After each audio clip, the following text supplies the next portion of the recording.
Hey, so this is a short video on the active beast, which is a really simple but I think one of the most effective drills you can do to improve your core strength and stability. Like I said, it's really simple, which isn't to say necessarily easy.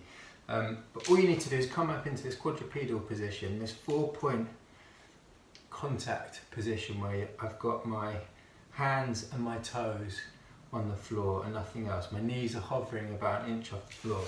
So if I move kind of profile to you, you'll see. So I've got my hands and my feet resting on the floor, my base of support, and then my knees are about an inch or so off the ground.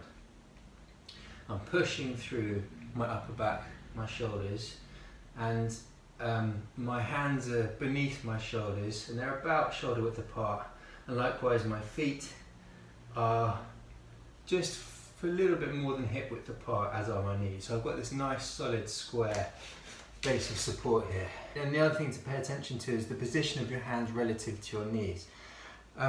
You want to have them not too far out in front like that, but back here.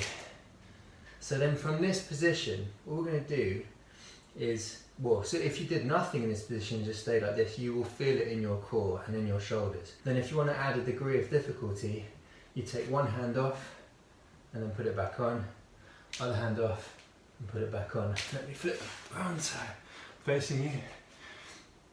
So again, one hand off, back on, other hand off and back on. And what I'm really thinking about here when I take one hand off is to try and keep my hips as square to the floor as possible and try not to raise up too high like that. But instead, take my hand off and everything else should more or less stay on the same line. So again, not that, but instead just that.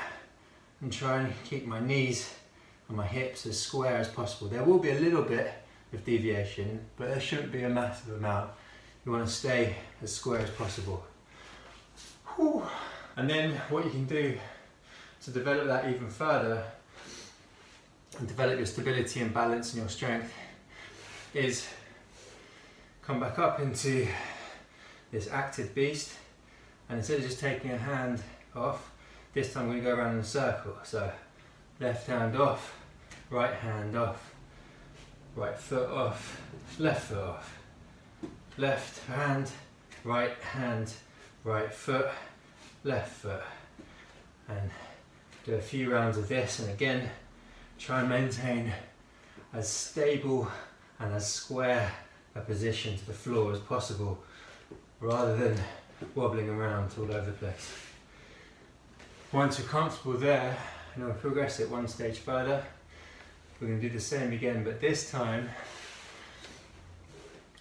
we're going to take off opposing hand and feet together.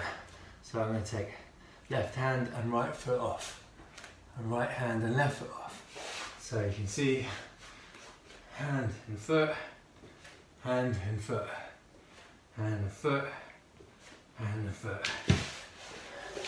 So you get the full view.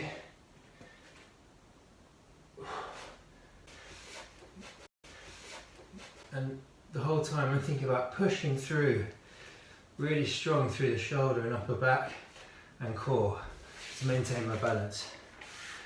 And then, if you want to have a little bit more fun with it, and for it not just to be a static or isometric hold, but more of a locomotion exercise, you can do this and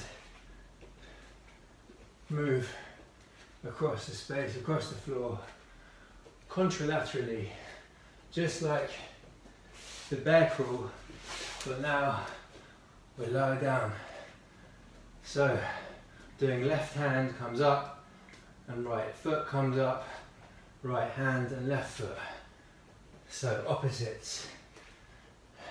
And again, what I'm thinking about here is maintaining the relative distance between my hands and my knees. I'm not allowing my body to stretch out. I'm keeping the same relative distance as I move across the space. And then when you feel comfortable going forwards, test yourself by going backwards. And that is the active beast.